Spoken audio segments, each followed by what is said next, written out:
기도하시겠습니다. 주님 감사합니다. 주님 이렇게 너무 좋은 날 주시고 우리가 또 함께 이렇게 예배하게 하심을 감사합니다. 지난 시간 동안 저희가 너무 오랫동안 움츠려 있었고 아버지 주님 낭망하고 아버지 절망하는 가운데 있었으나 이제 주님 아버지 저희가 다시 힘을 내서 주님이 주시는 그 능력으로 다시 일어설 수 있도록 주님께서 인도해 주시옵소서. 이 시간 주님께 예배를 드릴 때 주님께서 가르쳐 주신 기도를 먼저 드리기를 원합니다.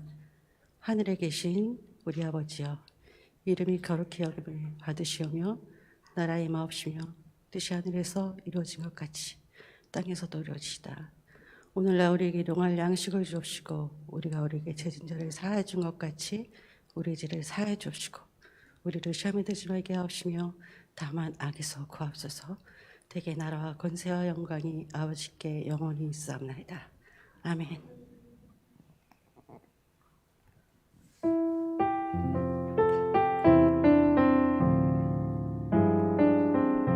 나의 피난처 예수, 나의 피난처 예수 의지해요.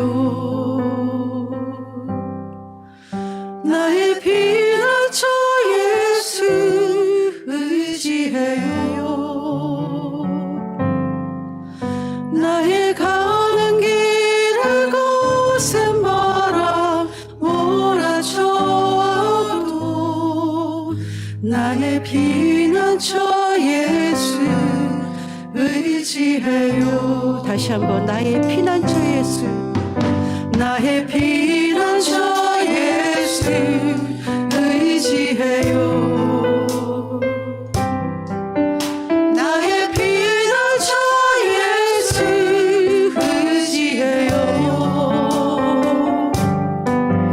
나의 가는 길을 거센 바람 몰아쳐도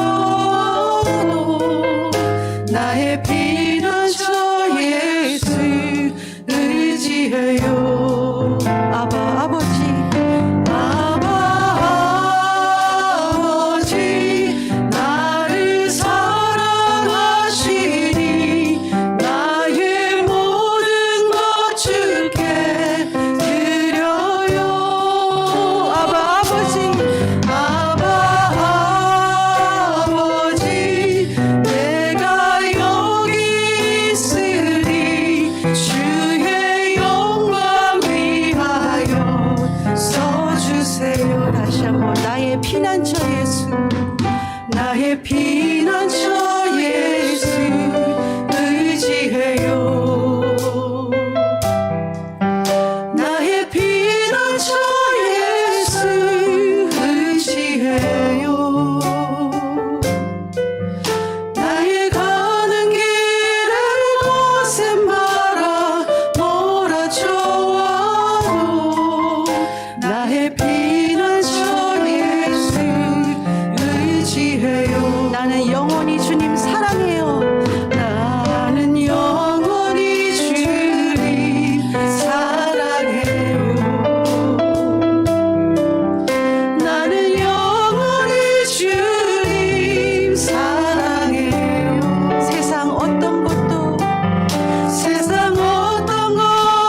나의 사랑 끊을 수 없네. 나는 영원히 주님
이제 다 함께 일어서서 찬양하실 텐데요. 우리 그동안 너무 움츠려 있어서 오늘 좀 소리를 한번 지르면서 하나님께 좀 마음껏 찬양을 했으면 좋겠습니다.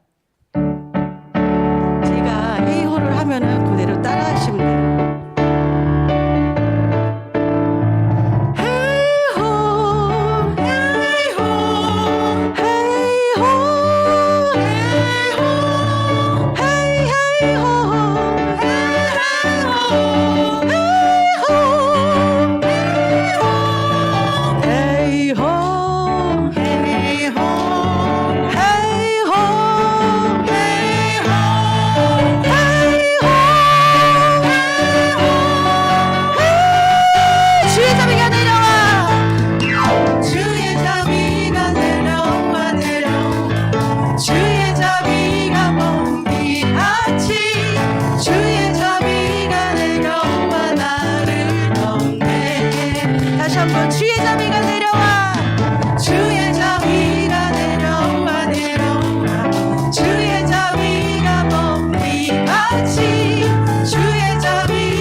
기도드렸습니다. 아멘.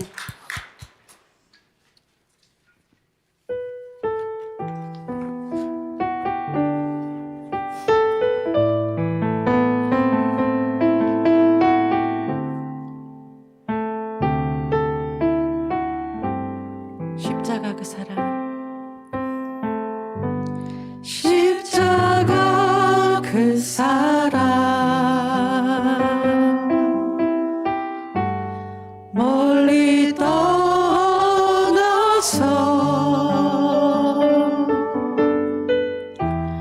무너진 나의 삶 속에 잊혀진 주의 돌 같은 내 마음, 돌 같은 내 마음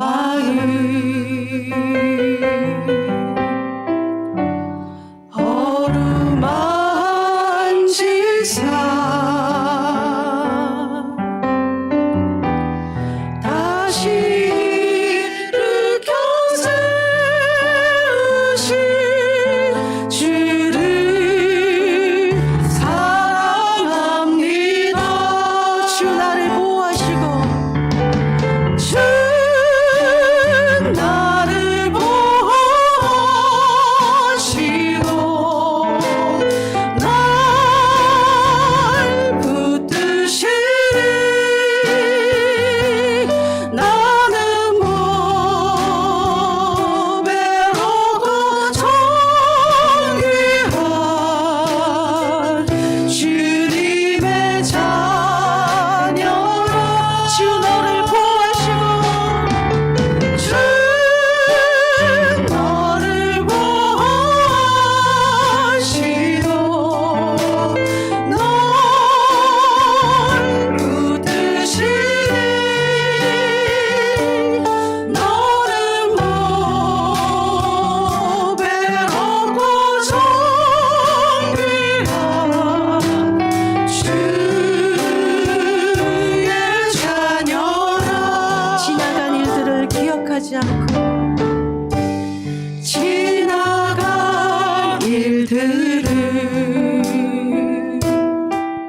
우리 이제 다 같이 마음을 모아 묵상기도 들으심으로 오늘 주일 예배를 하나님께 올려드리겠습니다. 사랑이 많으신 아버지 하나님을 감사합니다. 오늘도 변함없이 좋은 주일을 저희들이 허락하시고 저희들을 하나님께로 인도하시어 저희 주님을 주님께 찾아갈 수 있는 귀한 은혜의 시간을 허락하셨습니다.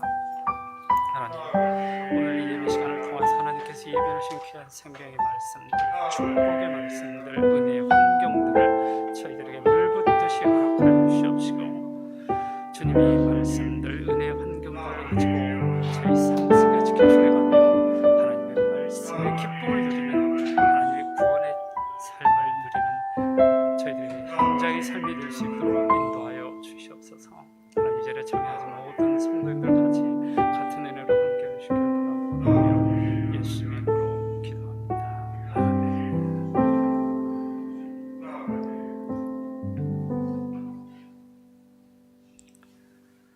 전능하사 천지를 만드신 하나님 아버지를 내가 믿사오며 그 외아들 우리 주 예수 그리스도를 믿사오니 이는 성령으로 잉태하사 동정녀 마리아에게 나시고 본디오 빌라도에게 고난을 받사 십자가에 못 박혀 죽으시고 장사한 지 사흘 만에 죽은 자 가운데서 다시 살아나시며 하늘에 오르사 전능하신 하나님 우편에 앉아 계시다가 저리로서 산 자와 죽은 자를 심판하러 오시리라. 성령을 믿사오며 거룩한 공예와 성도가 서로 교통하는 것과 죄를 사하시는 것과 몸이 다시 사는 것과 영원히 사는 것을 믿사옵나이다. 아멘. 자리에 앉아주시기 바랍니다. 교회 소식을 알려드리겠습니다. 오늘도 우리 현장 예배에 참여하신 우리 성도님들, 또 온라인으로 예배에 참여하고 계시는 모든 성도님들을 주님의 이름으로 환영합니다.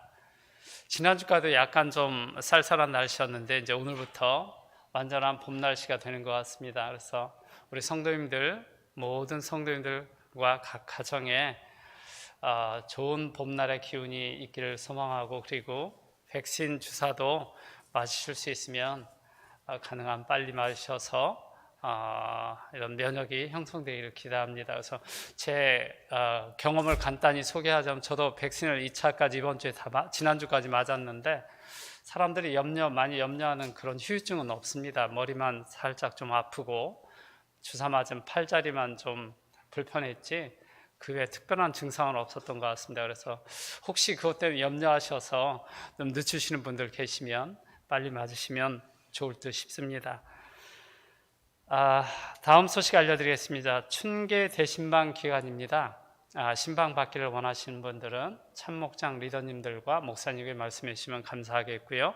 이미 말씀드린 것처럼 신방 대원들은 전과 같지 않게 딱 목사님하고 사모님만 가시는 걸로 알고 있습니다. 그래서 여러분 부담 갖지 마시고 편리한 시간에 요청해 주시면 고맙겠습니다. 오늘 예배 후에 1사분기 재직회가 이 자리에 있겠습니다. 현장에 참여하신 분들 외에 또 온라인으로 참여하신 분들도 그냥 온라인에 계시면 바로 재직회에 참여하실 수 있겠습니다. 다음 소식, 학부모 세미나가 오늘 저녁 7시 30분 온라인으로 줌에서 있을 예정이니 우리 학부모님들 참석해 주시면 고맙겠습니다.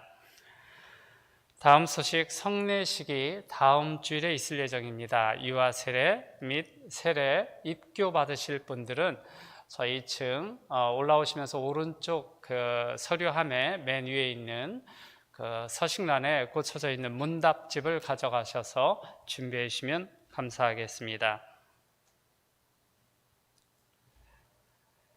문답은 다음 주 토요일에 있나요, 목사님? 예. 이번 토요일이요. 돌아오는 토요일에 문답이 있을 예정인 준비하셔서 목사님과 시간 약속하시면 좋겠습니다. 7시 30분에 교회에서 있을 예정이니까 준비하신 분들은 그 시간에 맞춰 오시면 되겠습니다. 다음 소식입니다. 고난주간 특별 새벽 기도회가 3월 29일 다음 주 월요일입니다. 내일은 아니고요. 다음 주 월요일부터 4월 3일까지 현장에서는 5시 45분, 줌에서는 7시에 있을 예정이니 각자 편리한 시간에 참여해 주시고 지금부터 기도로 준비해 주시면 고맙겠습니다. 전교인 성경 읽기는 사무엘하 16장부터 열왕기상 17장까지 다음 주에 있습니다. 그리고 광고에는 없는 내용이지만 오늘 또 오래간만에 저희 이 현장 예배 참여하신 성도님들 너무 반갑습니다. 그래서 예배 후에 간단한 교제가 있었으면 참 좋겠습니다. 이제 다른 광고 없으시면 우리를 대신해서 류명현 장로님 기도해 주시겠습니다.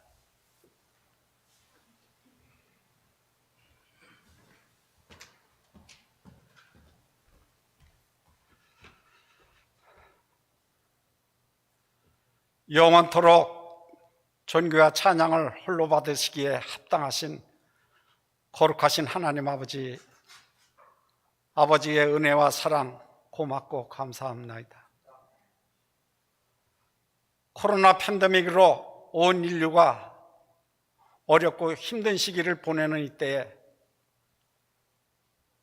주님의 사랑하는 자녀로 택함받은 우리 믿음의 성도들 말씀 붙잡고 위로와 소망 가운데 이 어려운 시기를 잘 지나갈 수 있도록 인도하여 주신 아버지 참으로 감사하고 감사합니다. 이 어려운 가운데서도 우리 참교회를 믿음 가운데 든든히 세워주시고 이 제단에 속한 우리 성도들 말씀 안에 살아가도록 주님 보호 아래 있음을 아버지 하나님 감사드리옵나이다. 사랑의 하나님 아버지, 이 복된 송일 주님 전에 나와 머리 숙인 사랑하는 성도들,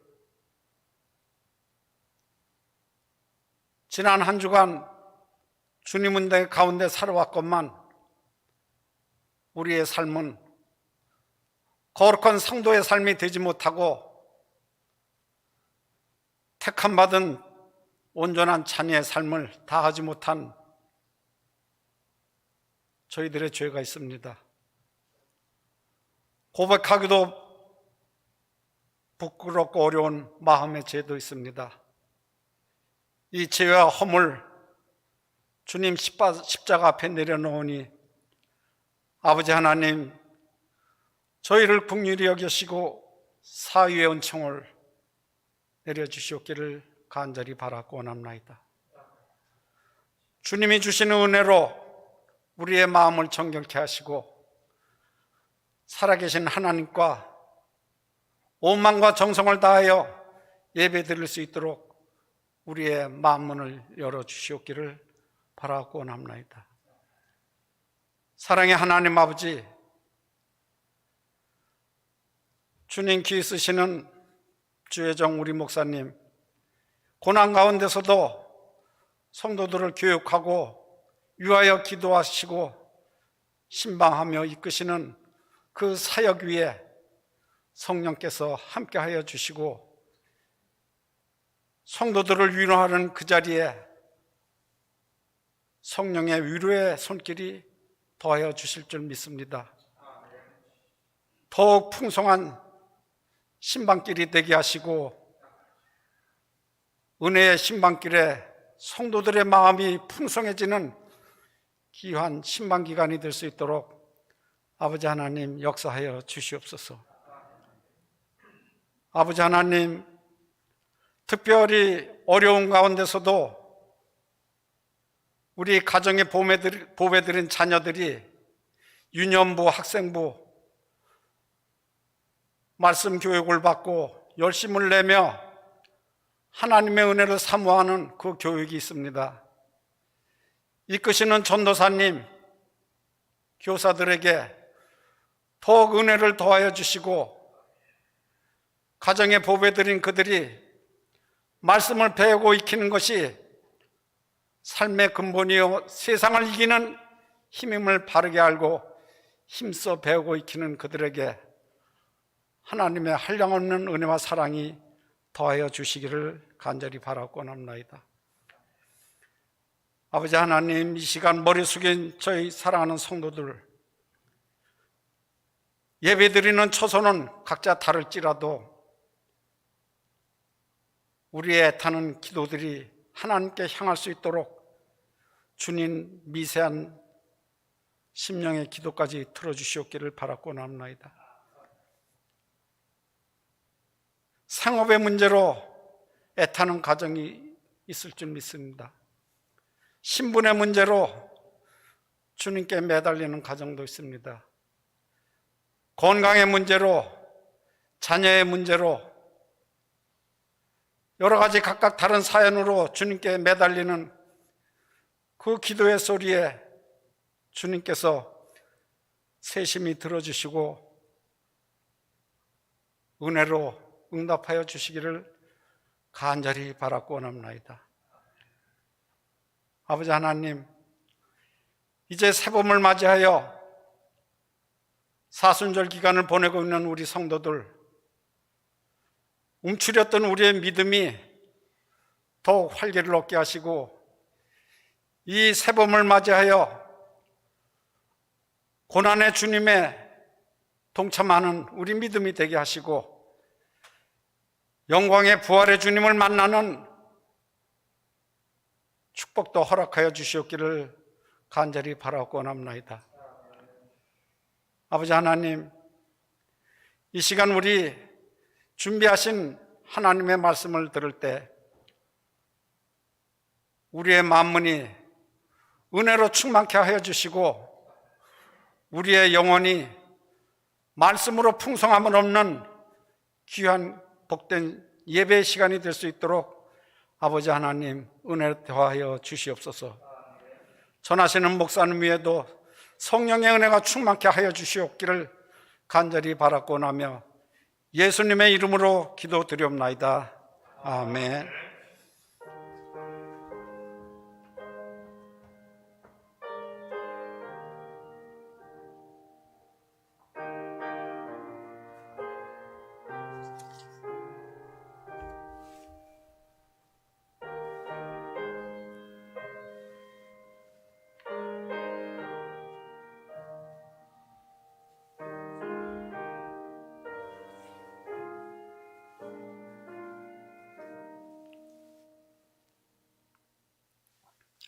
이제 오늘의 성경 말씀을 읽는 시간을 갖도록 하겠습니다. 오늘 본문 말씀은 누가복음 11장 29절에서 36절까지 말씀입니다.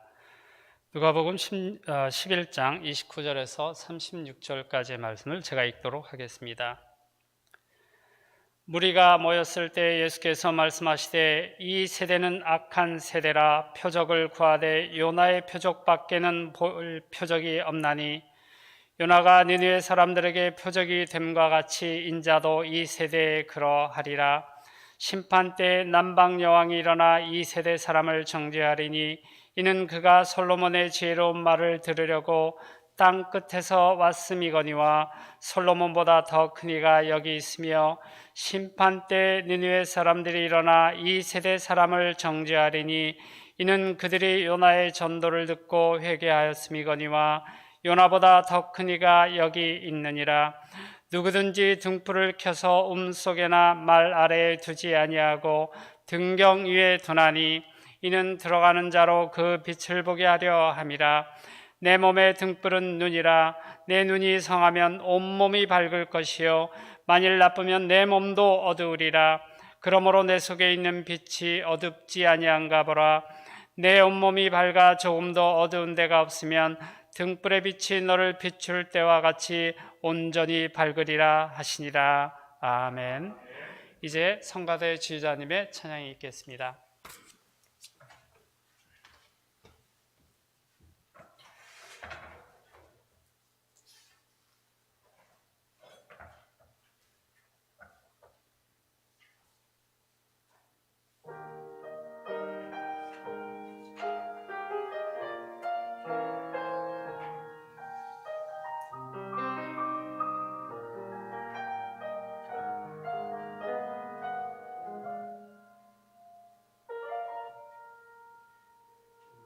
삶이 먼저였는지 주님이 먼저였는지 이제야 내 뒤를 돌아옵니다. 내 욕심만을 채우려 주 십자가의 보혈을 입고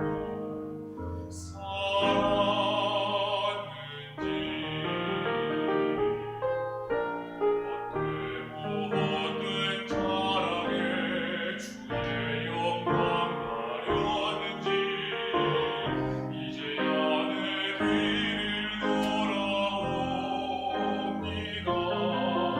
나의 교만과 욕심이 찬란한 주의 영광을 가리고 살았는지 이제야 주의 탄식 소리 들리고 이제야 주의 눈물 보이니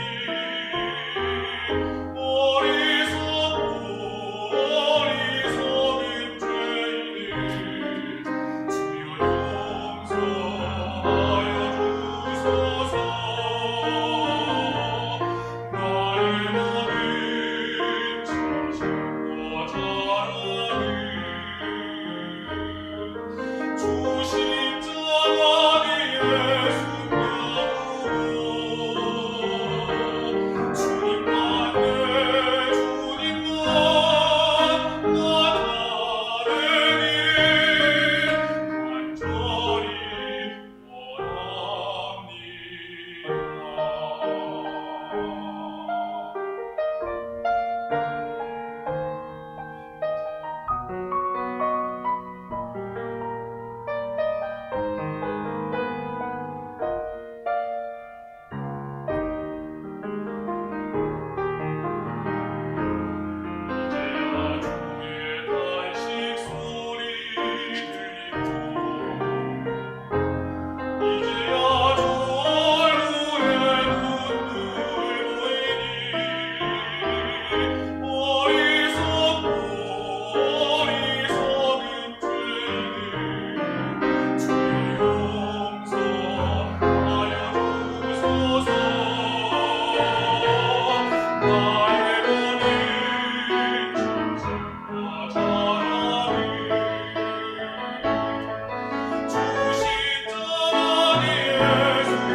아멘.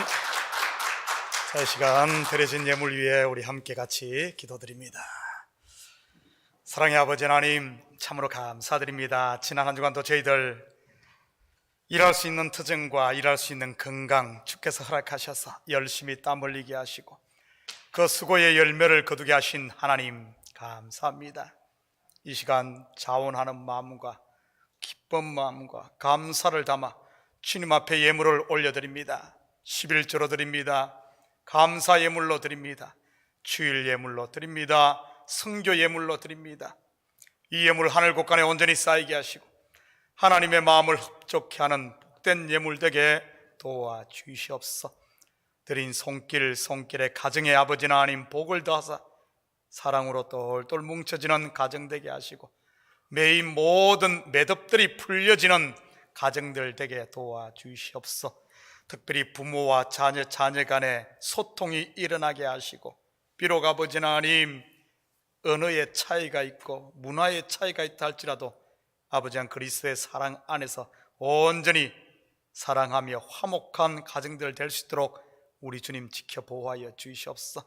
특별히 아버지 하나님 우리 성도들의 삶의 현장마다 주님께서 은혜를 더하사 새롭게 아버지 하나님 세워지는 역사가 일어나게 하시고 얼어붙었던 겨울을 지나고 봄에 움이 돋듯이 우리 성도들의 삶의 현장마다 새로운 꽃이 피어나는 아름다운 역사가 있게 도와주시옵소서.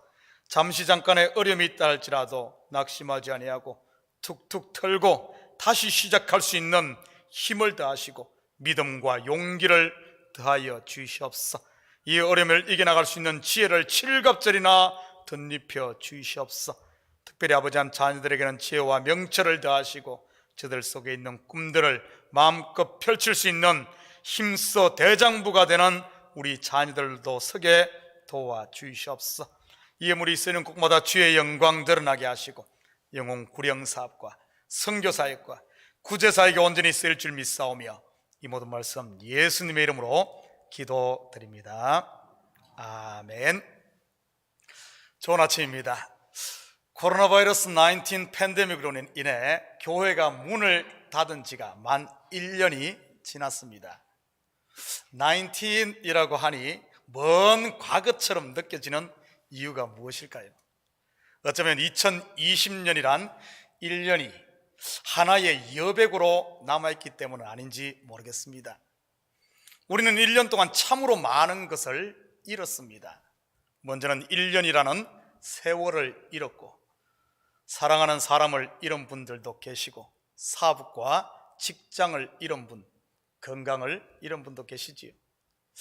그런데 꼭 이런 것만 있는 것 같지는 않습니다. 그런 가운데서도 얻은 것도 있지요. 브레이크 없는 기차처럼 앞만 보고 달리던 현대인들에게 삶을 돌아볼 수 있는 계기가 되었고 우리가 평소 당연시 하던 것에 대해 감사할 수 있는 마음의 눈도 열렸지요. 함께 예배드리고 함께 교제할 수 있었다는 것이 소중하고 복된 것이라는 사실을 말이지요. 그리고 또 한 가지가 컴퓨터와 같은 디지털 기기와 가까워지지 않았나 싶습니다. 많은 분들이 생활에 가까이 있지만 먼 나라처럼 여겨졌던 것이 사실이잖아요. 그러다가 팬데믹으로 이 자의반, 타의반으로 해서 어느새 내 손에 들어와 이웃 나라가 된 이 디지털 기기들, 이것은 단순히 일상의 편리성을 넘어 더 큰 의미가 있다고 저는 봅니다. 바로 디지털 세대인 우리 자녀들의 세계로 우리가 한 발 다가섰다는 의미 말이지요. 사실 자녀들이 하루 종일 컴퓨터와 스마트폰에서 눈을 떼지 않을 때 여러분의 마음은 어땠습니까? 이런 마음 들지 않았나요? 왜 저렇게 금싸라기 같은 시간들을 낭비하지? 한자라도 공부를 해서 지 인생에 도움이 될 텐데 하고 말이지. 뭐 저만 그랬나요? 저의 세대는 그랬습니다. 공부는 열심히 책에다가 밑줄을 긋고 깜지를 써야만 되는 줄 알았습니다. 그래서 책이 얼마나 더러운가 아니면 얼마나 많은 깜지를 썼는가가 공부의 양을 결정했지요. 그런데 요즘 아이들은 어떻게 하던가요? Just click. 우리는 지식을 어디에 저장을 했습니까? 이 머리에다 했지요. 그런데 요즘은요, 이 핸드폰 하나에 세상 지식이 다 들어있습니다. 저장이 아니라 어떻게 활용하느냐이지요. 아이가 컴퓨터 앞에 앉아 있으면 공부 안 한다고 잔소리들 많이 했을 겁니다. 사실 자녀 세대의 공부는 컴퓨터에 앉아 클릭하는 게 공부인데 말이지요. 물론 게임만 하는 아이들도 있지만 말입니다. 아무튼 팬데믹을 거치며 우리 세대가 자녀들의 세계에 한 발 다가섰다는 것은 가장 큰 얻은 것이 아닐까 생각을 합니다. 이것을 계기로 다음 세대와의 간격의 폭을 좀 줄이시고 이런 것에 대해 아파하지 말 것이 아니라 얻은 것을 잘 활용해서 우리 자녀들과 더 깊은 소통이 있었으면 좋겠습니다. 여러분에게 편리함이란 것이 갖는 의미가 무엇입니까? 사람은 누구나 주관적이기에 이 편리함이란 익숙함 아닌가요? 그렇다면 이 익숙함이라는 것은 어떻게 만들어졌을까요? 반복이지요. 반복을 다르게 표현하면 학습 또는 훈련이라고 할 수 있을 것입니다. 다시 말해 수많은 시간과 에너지를 소비해서 얻어진 하나의 보상이라고나 할까요? 객관적으로 판단해서 아날로그와 디지털 어느 것이 더 편리할까요? 당연히 디지털이지요. 그런데 우리는 그것을 불편해합니다. 왜죠? 나에게 익숙하지 않기 때문이죠. 분명 더 쉽고 편리한 것임에도 우리가 선뜻 그것을 취하지 못하는 이유는 내가 가진 익숙함, 다른 말로 하면 내가 쌓아놓은 상을 잃고 싶지 않다는 뜻이지요. 아니면 배움을 멈췄다고도 할 수 있고요. 사람은 평생 배우며 사는 존재인데도 말이지. 이것은 비단 우리의 일상뿐만 아니라 신앙도 마찬가지인 것 같습니다. 분명 아닌 줄 알면서도 익숙함 곧 내 것을 내려놓기 싫기 때문에 참으로 중요한 것을 잃어버리는 경우가 얼마나 많습니까? 오늘 본문의 내용이 그와 연결이 됩니다. 29절 같이 봅니다. 무리가 모였을 때 예수께서 말씀하시되 이 세대는 악한 세대라. 표적을 구하되 요나의 표적밖에는 보일 표적이 없나니. 오늘 본문은 우리 지난주 말씀과 연결되는 말씀입니다. 지난주 설교에서 예수님께서 한 말 못하는 귀신을 쫓아냈습니다. 그러자 귀신의 왕 바알세불을 힘입어 귀신을 쫓아낸다고 예수님을 비방하며 대적하는 무리가 있었습니다. 그리고 한 무리는 하늘로부터 오는 또 다른 표적을 구했고요. 지난주 설교의 핵심은 강한 자보다 더 강한 자가 와서 그의 무장을 해제시킵니다. 무슨 뜻이라고 했죠? 율법보다 은혜가 더 강한 자라는 뜻이지요. 꽝 잡는 게 매듯이 죄를 무력화시키는 것은 죄사함의 은혜란 말입니다. 그런데도 익숙함이란 이 거짓에 속아 죄사함의 은혜를 배척하고 율법 안에 숨어있는 바리새인들과 서기관들, 결국 7 귀신이 들어가 울며 이를 가는 물 없는 인생, 은혜 없는 인생들이 되고 말지요. 자기가 만든 자기 감옥에 갇혀 말입니다. 오늘은 하늘의 표적을 구하는 또 다른 무리들을 향해 하신 말씀입니다. 예수님은 이들을 향해 악한 세대라고 말하네요. 표적을 구하는 그들 말이지요. 사실 우리도 기도할 때마다 표적을 구하지 않습니까? 하나님 병 낫게 해주세요. 하나님 가게 잘 되게 해주세요. 하나님 우리 자식 공부 잘해서 동부에 있는 아주 좋은 대학 들어가게 해주세요. 하나님 교회 부흥되게 해주세요. 그래서 하나님의 살아계심을 세상 만방에 드러나게 해주세요 하고 말이지. 이것 다 표적 구하는 것 아닌가요? 그렇다면 여러분 모두 악한 세대인가요? 분명 이런 말은 아니겠죠. 그렇다면 본 구절의 참 의미가 무엇일까요? 먼저 표적으로 번역된 이 헬라어는 세메이온인데 이것은 영어로 사인이라는 뜻입니다. 제가 지난 설교에서도 말씀드렸듯이 손가락으로 무엇을 가리키면 그 손가락은 표적, 즉 사인입니다. 그렇다면 손가락만 쳐다보면 안 되지요. 그것이 가리키는 그 실체를 봐야 하는 것입니다. 우리가 어떤 문서에 사인을 하면 펜으로 그적그적 뭐 하잖아요. 그냥 이렇게 씩 하잖아요. 그것은 하나의 표입니다. 그 사인의 실체가 뭡니까? 이 사인한 이 문서에 대해서 내가 책임진다는 뜻이지요. 그런데 손가락만 쳐다보고 실체를 보지 않는 사람들, 그렇다면 여기서 표적을 구하는 악한 세대는 누구이며 표적은 과연 무엇을 말하는 것일까요? 바로 이 표적을 구하는 악한 세대는 율법주의자들을 말하는 것입니다. 그 속에는 물론 바리새인들과 서기관들뿐 아니라 율법주의에 깊이 빠져있던 당시 유대인들을 말하는 것이고요. 그리고 표적은 바로 그 율법만 부여잡고 있는 그 율법을 표적이라고 하지요. 이런 사람들에게 예수님은 요나의 표적밖에는 보일 표적이 없다고 하네요. 그렇다면 요나의 표적이 무엇인지 우리 병행 구절인 마태복음에서 한번 보십시다. 마태복음 12장 40절입니다. 요나가 밤낮 사흘 동안 큰 물고기 뱃속에서 있었던 것 같이 인자도 밤낮 사흘 동안 땅속에 있으리라. 요나가 왜 큰 물고기 뱃속에 들어갔습니까? 하나님 말씀에 불순종했기 때문에 맞습니다. 오늘은 조금 더 깊이 이 구속사의 눈으로 한번 살펴보십시다. 큰 물고기가 무엇일까요? 고래입니까? 상어요? 뭐 대왕 오징어입니까? 그것은 주일학생들에게 맞는 대답이고요. 그런데 여러분은 주일학생이 아닌 성숙한 어른들입니다.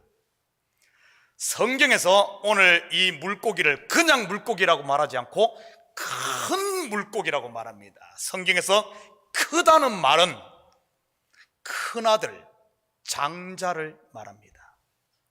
그리고 성경에서 장자는 먼저 온 언약, 곧 율법을 말하는 것이지요. 그래서 에덴 동산에서도 선악과를 먼저 먹는 것이지요. 바로 선악과가 율법을 말하는 것 아닙니까? 그리고 창세기 1장에 천지 창조를 할 때도 먼저 온 6일이 알고 보면 율법을 말하는 것입니다. 그리고 뒤에 온 안식일 제7일이 바로 은혜를 말하는 것이지. 큰 물고기가 요나를 삼켰다는 말은 곧 율법이 요나의 죄를 다 폭로시켰다는 뜻입니다. 에덴 동산의 언어로 말한다면 선악과를 따먹고 자신들이 벗은 것을 알게 된 것이고요. 여러분의 지은 죄가 드러나면 어떻습니까? 괴롭지 않던가요? 후회가 몰려오고 수치스럽지요. 바로 큰 물고기 뱃속에 있기 때문에 그렇습니다.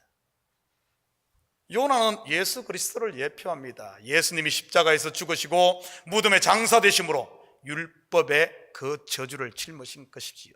그런데 3일 후에 물고기가 요나를 육지에 토해냅니다. 큰 물고기가 요나를 소화시킬 수 없었나 봅니다. 요즘 말로 하면 요나가 플라스틱 요나였나 봅니다. 이 소화를 못 시킨 것을 보면 말이지요.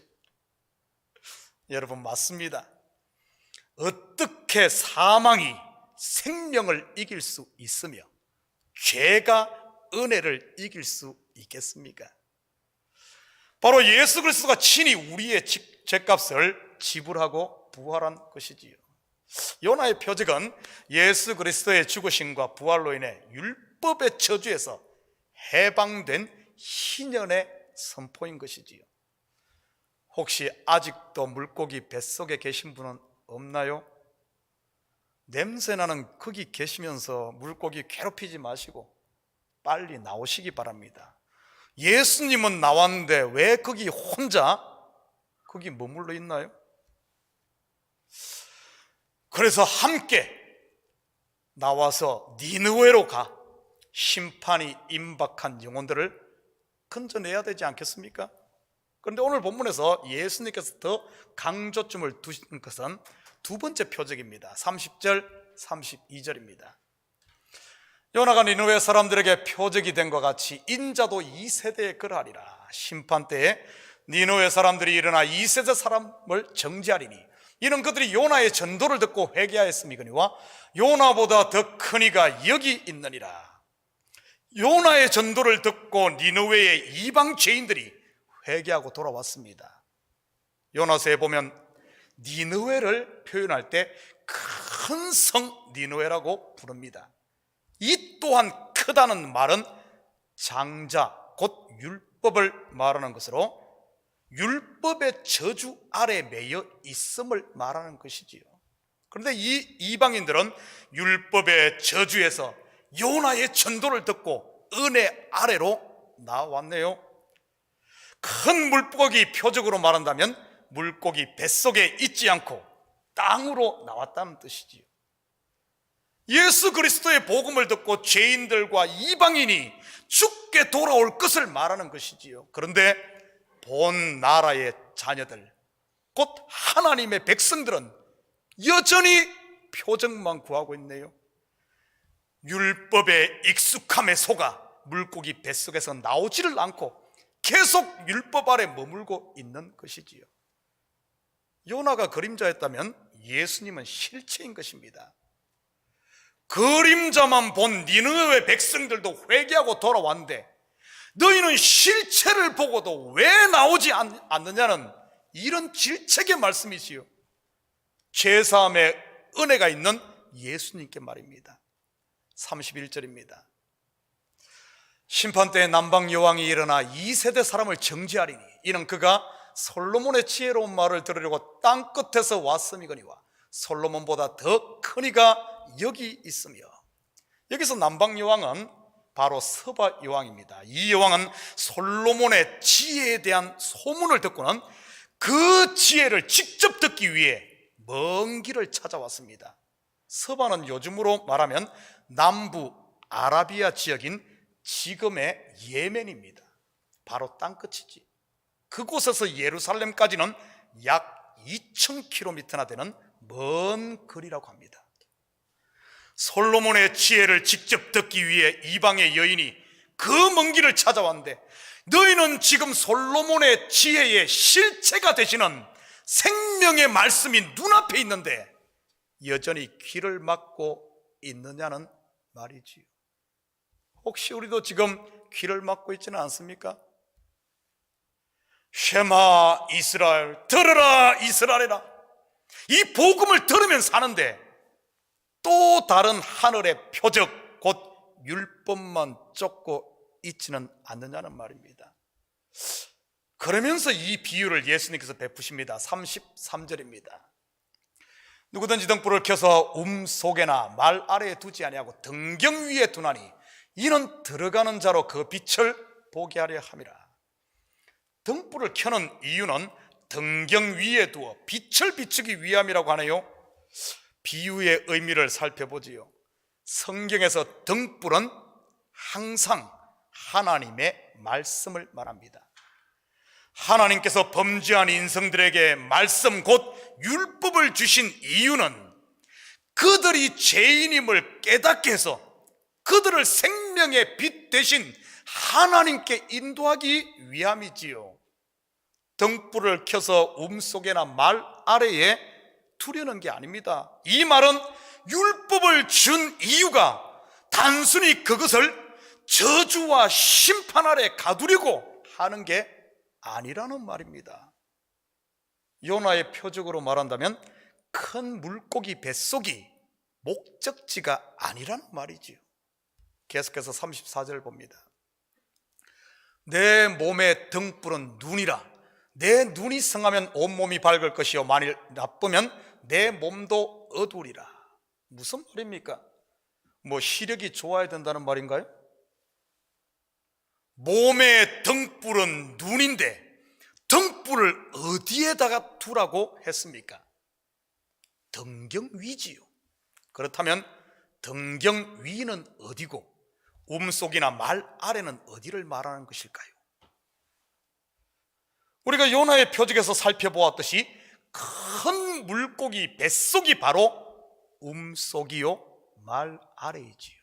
이는 곧 율법 아래에 있다는 뜻입니다. 율법 아래에 있으면 온몸이 어둡다고 하네요. 당연하지요.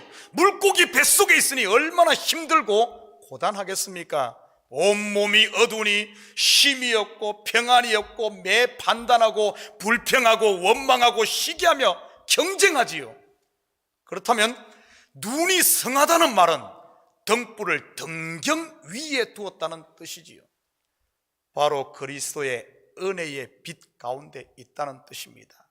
요나의 표적으로 하면 땅에 나와 니느웨와 같은 세상의 정인으로 산다는 이런 뜻이지요. 오늘 본문의 유대인들의 모습은 광야에서 내렸던 만나 사건에서도 힌트를 볼 수가 있습니다. 만나는 매일 하늘에서 내렸습니다. 그래서 새벽 해가 뜨기 전에 집 밖으로 나가서 모아야 했지요. 이 만나는 그날 주어졌기 때문에 저장해 놓을 수가 없었습니다. 그런데 제7일 안식일에는 거두러 나가지 않았습니다. 왜냐하면 6째 날에 안식일에 먹을 내일의 만나까지 내렸고 그 내일의 만나는 썩지 않았기 때문이지요. 안식일에는 안식을 누리며 그 양식을 먹으면 됐습니다. 드디어 안식일이 되었습니다. 그러면 어떻게 해야 할까요? 만나를 주우러 진 밖에 나가지 말고 늦잠도 자고 광야의 고단한 여정에서 안식하면 됩니다. 그런데 이스라엘 백성들이 그렇게 했을까요? 꼭 공부 못하는 놈이 노는 시간에 공부한다고 책상머리에 앉아있던 이스라엘 백성이 그랬지요. 출애굽기 16장 27절입니다. 7째 날에 백성 중 어떤 사람들이 거두러 나갔다가 얻지 못하니라. 지금 출애굽 때 일어났던 이 일이 예수님의 눈앞에서 다시 일어나고 있는 것이지요. 안식일의 주인 되시는 예수님이 오셨으니 안식일 양식인 예수님의 말씀을 듣고 안식해야지요. 그런데 당시 율법주의자들은 또 다른 표적, 그것을 구하며 만나를 주우러 안식일에 진 밖에 나간 꼴입니다. 예수님이 안식을 범했다, 이방인들과 접촉해서 부정하다, 죄인과 다닌다고 하며 정죄하기에 바빴지요. 율법의 익숙함에 매여 나오지를 않은 것입니다. 혹시 우리의 모습도 그러지 않습니까?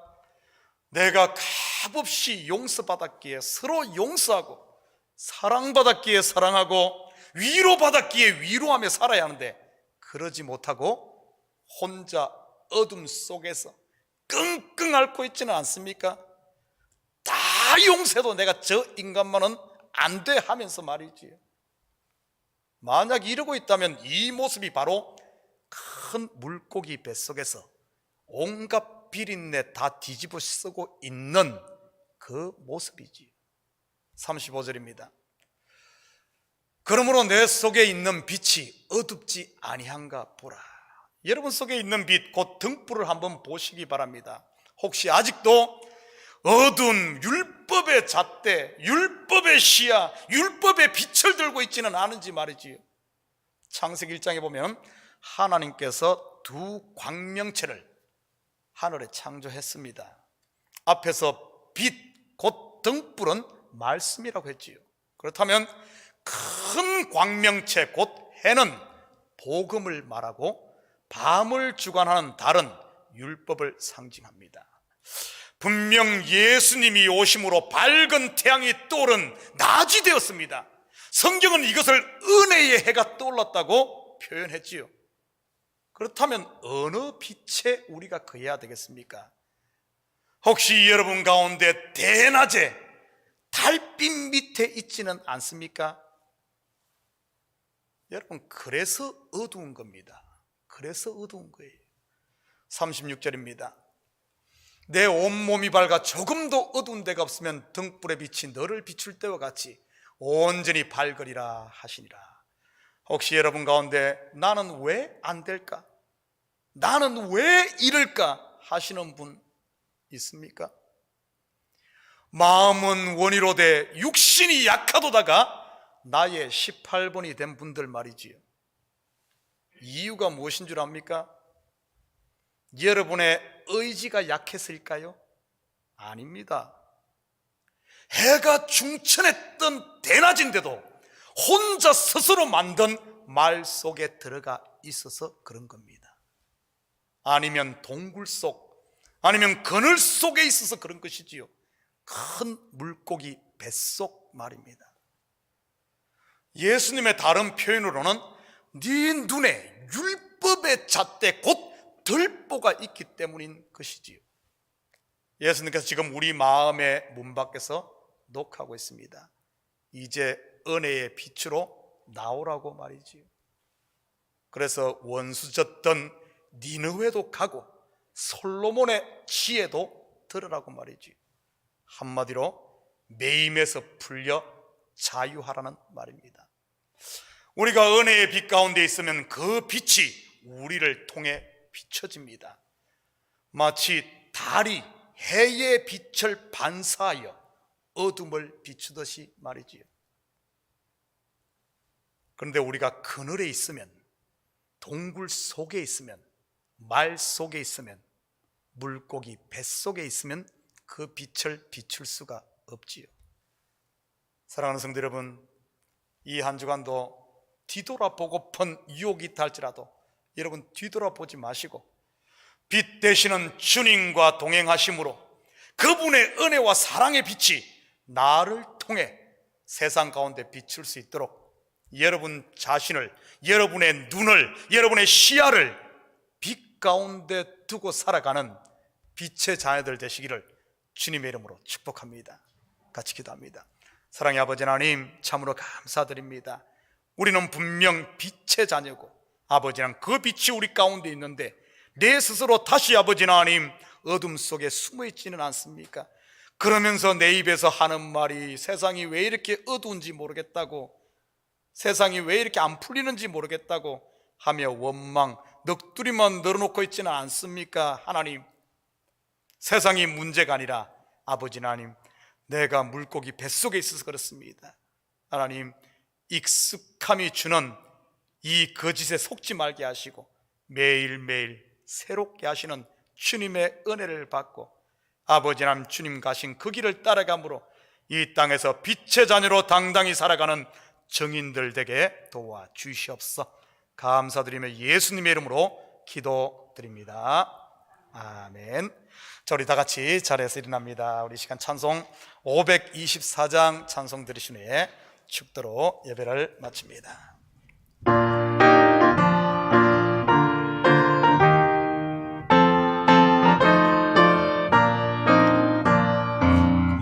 길을 밝히 보이시니 주 앞에 빨리 나갑시다. 우리를 찾는 구주 예수 곧 오라 하시네. 죄악 벗은 우리 영혼은 기뻐 뛰며 주를 보겠네. 하늘에 계신 주 예수를 영원히 섬기리. 우리를 오라 하시는 말 기쁘게 듣고 순종하세. 구주를 믿기 지체 말고 속속히 나가세. 죄악 벗은 우리 영혼은 기뻐 뛰며 주를 보겠네. 하늘에 계신 주 예수를 영원히 섬기리.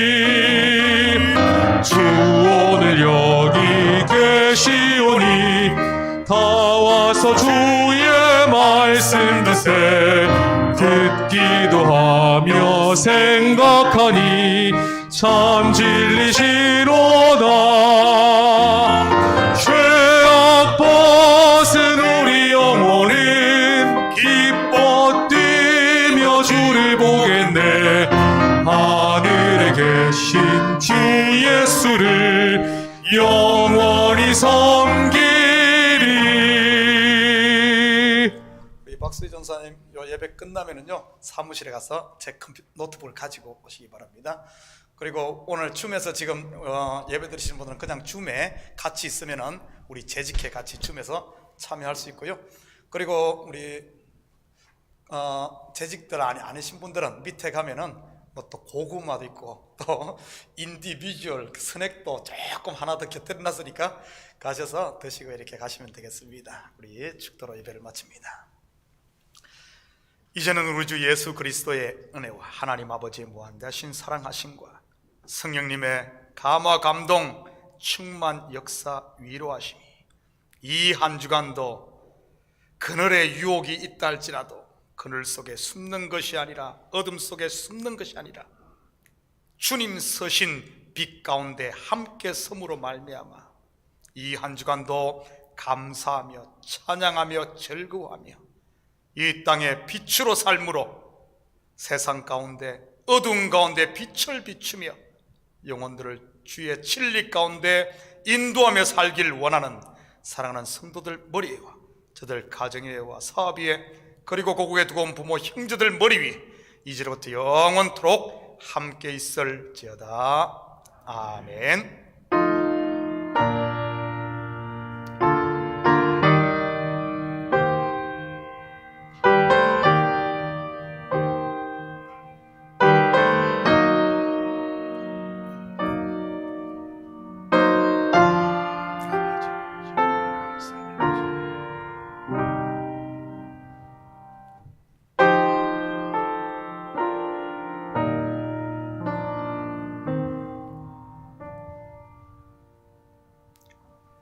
예, 감사합니다. 우리 시간 관계상 바로 우리 재직들은 자리에 앉아 주시고요. 뭐 화장실 갔다 오실 분들은 잠시 다녀오지만은 우리 재정부 위원들